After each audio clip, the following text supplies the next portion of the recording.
Why would you leave a brokerage where you have a 600 agent downline to start all over? Hey there, welcome back to my Epique Journey. This is Brandon DeVere. Thank you for tuning in. I appreciate that. Definitely appreciate your time that you're going to spend with me here. Yesterday, I kind of went over what we're going to talk about as far as what this podcast is about, why I'm doing it, and what we can expect moving forward. So if you watch the first one, you'll understand that this is kind of to document my journey of joining a new brokerage and essentially starting over. And so I'm just going to rip the Band-Aid off right now because I know I'm going to get this. People are going to, if you watch that, you're going to go, because I get this all the time.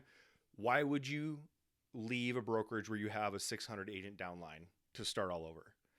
And I will answer that question right now just so everyone has that as we move forward. I don't want that lingering around too long. So here it is. I'm going to give you the 3 reasons why I made that move. And there's many more now that I've been at the brokerage that I do enjoy. But the 3 main reasons why, just kind of like getting into my brain a little bit so you can see why someone who had a 600 agent downline, which fell into the top 0.5% of 88,000 agents at the time that I left, why I would do that.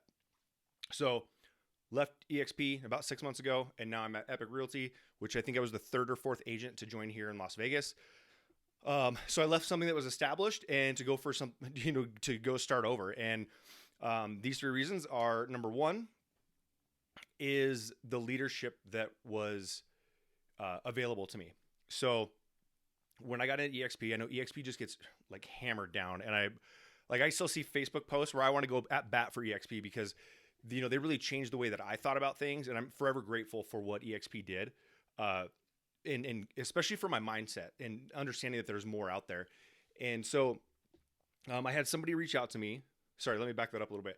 I joined eXp because I wanted to become, I was at kind of that crossroads, right? You kind of have that life cycle of a real estate agent where you get your license, you either start solo or you join a team, and then you work yourself to get off the team and be a solo agent. Then you decide, okay, maybe I want to run my own team. So maybe you get an agent or 2, and then maybe you get a little bit bigger team. And then you get to a spot where it's like, okay, do I want to become a broker or do I want to get into property management? So I had no interest in property management at all.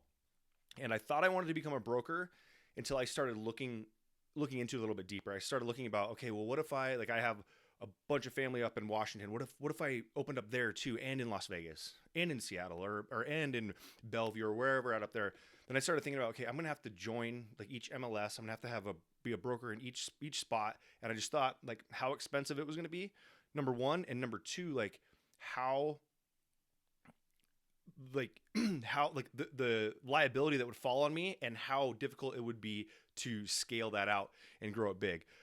I was at eXp with 600 agents, and I couldn't do that by doing it the old model way, where I would have been I was in 35 states and 6 provinces. I was in South Africa, Israel, like all of that stuff. I couldn't actually do that doing it the normal way. So that's kind of why I joined eXp. I realized I wasn't geographically limited to the amount of reach that I could have. So the downside of that, and I've said this on in the eXp world on stages in there, where they're asking me, certain things about eXp, and I would say the best thing about eXp, and now this I'm only saying this about eXp right now because this is what I actually said then, but it also relates to any brokerage that allows agents to recruit that aren't actual recruiters. Is that at that time I think we had about 65,000 agents. And basically I said the best thing about eXp is that anyone has the ability to recruit. And I said the worst thing about eXp is that anybody has the ability to recruit.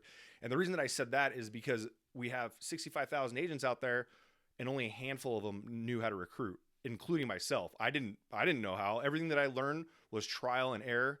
There was failure after failure, and then you'd hit a couple, and then you fail, hit a couple. And during that time, there was a gentleman that was our VP of international growth, and he's the one that actually reached out to me. And he was a recruiter for like Keller Williams and other brokerages before, and he reached out to me and he just said, "Hey, Brandon, you know, maybe check this out. Just take a look at it for a second." I was like, "I'm not interested at all." And that was about like 2 weeks out, and then we had another conversation about it, and I was like, "Well, hold on, let's talk about this a little bit more." So I did, and so that's the reason number one that I left, is because I had somebody that knew how to recruit, which is something that I wanted to do. They knew like just strategies and just in how the relationship aspect of it, where it wasn't just full on like throw everything at the wall, because that's what happened. I would do that too. Like I word vomited on people all the time because I get so excited. And one valuable lesson that I learned, if anybody out there is recruiting, the most important thing that I would recommend to you, and I know this is unsolicited advice, you're not asking for it, but what I would recommend to you is diagnose before you prescribe. A lot of the times we go out and we prescribe agents all the stuff that we like about our own brokerage and why they should join us, and it might not even matter to them at all. So anyways, reason number one is because Sam reached out to me. I knew Sam, I knew his track record, and I knew if I really wanted to learn how to do this thing correctly, then I would have to have a relationship and a partnership with him. So that's reason number one. Number two is the FLQs or FLQAs. This is something that if you don't know what the FLQ or FLQA is, and you are in a rev share model, you're going to want to learn that as soon as possible, because I looked down and I said, okay, in 10 years, am I going to have the qualifying agent? So we've all heard the, step off the transaction treadmill, right? And then, join eXp because you're stepping off the transaction treadmill and you're getting residual income. Well, the challenge is, it is sort of correct, but now you stepped off the transaction treadmill and you're stepping onto the FLQ treadmill. So now what's even harder than getting yourself a deal is getting a deal for someone else. And so that's what a lot of people ended up having to do. And so I'll be perfectly transparent on this, is that there were 88,000 agents when I left, and 38, not 38,000, not 3,800, not 380, 38 agents at that time were maximizing the plan, the compensation plan. And so I had to look at myself 100%, look at it and go, okay, what do all these people have in common? And the things that I noticed that they had in common were, one, they were super early to the company. Two, they had a team that they brought over with them, an existing team. Or three, they had some type of coaching program or something like that. So you have this coaching program, or you have an audience of some type. So now I had to look at myself and go, okay, for me to get FLQs way up, what is it that I'm going to have to do? I'm going to have to get an audience. Okay, how long can I get the 40 agents? Now they moved it to 30, just so nobody corrects me. But when I left, it was still 40 FLQs to maximize the plan. Once you get to that, now you have to retain them to not just they have to stay in the company, they have to continue to produce. So if you have an agent that all of a sudden starts to get good rev share going, and they go, oh, well, you know what, I'm gonna pump the gas on recruiting, or I'm sorry, on transactions, all of a sudden they don't qualify, you could get hammered. I had like 103 agents, I think, on my level 5. And so by having 20 agents, I would get paid full amount on that level 5. But the challenge is, if I had 20 and one fell off, all 103 agents on that level 5, regardless of what they've done in production, regardless of what I've done in production, if one of those 20 that were on my front line didn't do something, didn't qualify for that time, all 103, the production from 103 agents, I would end up getting a fraction of that company dollar. So I looked long term and I was like, I can't. In 10 years, am I going to be chasing around agents trying to get them to do stuff?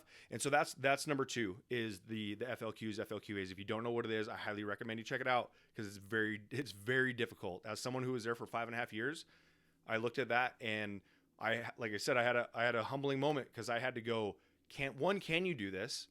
And if I answer myself, yes, can I do it? I have to think about how long will it take you to do this? And can you sustain doing that? So all 3 of those things I looked at and made a decision that I needed to make a move. Number 3 is I also did the same thing. Because I had my recruiter hat on for so long, I was always thinking about how to recruit agents and things like that. Reason number 3 is that I put up like brokerage A, brokerage B, no title, no name on it at all. But as I'm going down each side, I was like, all I want to do as an agent who only wants to sell homes, what should I do? Or what would I do? And so I looked at it and I said, I looked at all the benefits, all the things as they were stacking up. And I said, I'll choose that one. Reveal it. It obviously wasn't that dramatic, but reveal it. And it was Epique. And I just said, well, all these things, all the benefits that Epique is offering is for agents to be more productive. And I know I'm going to get somebody on in the comments in here talking about car washes. Yes, I joined for the free car wash.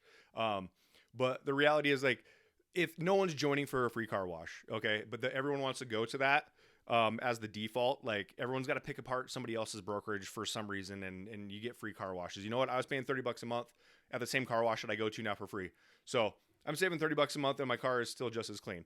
So like that, and if you're like, nobody's going to join a brokerage for a car wash. And if somebody's actually considering it, then they're probably at the wrong brokerage anyway. So we'll just throw out that anybody who is wanting to make the car wash thing in the comments, no need. I got you covered. But anyways, all the things that were put into place, all of the benefits that are put into place, and we'll go over these benefits, throughout this journey. But all of them are put in place for agents to be more productive. I mean, the transaction coordinator, photos, like listing photos. So listing photos is something I took off the plate of my sellers years ago, because I was going back in 2020. I was teaching a class and people were like, "Oh yeah, you don't need listing photos. Like the homes are selling, like no problem." Well, that's fine, but what about in the last year, like the last 10 months, where people are freaking out and having, like, people are leaving the industry by, like, the masses are leaving.